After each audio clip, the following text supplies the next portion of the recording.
Kung wala kang 1,000,000 sa bank account mo ngayon or even more than that, ito ang kailangan mong malaman.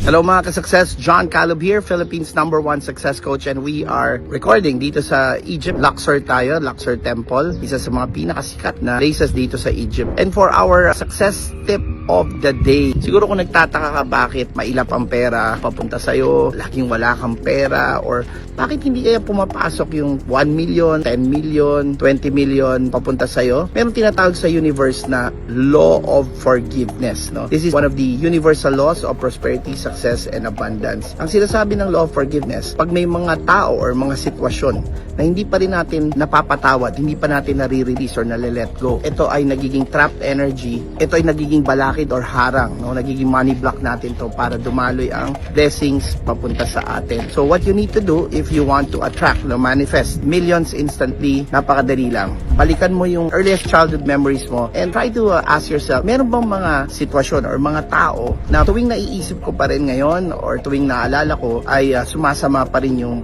damdamin ko. Meron pa rin akong dalang hinanakit, sama ng loob, kagustuhan maghiganti. And bawat isang bagay na yan or tao na karga-karga mo hanggang ngayon, ito yung matatag natin ng mga excess baggage natin, di ba?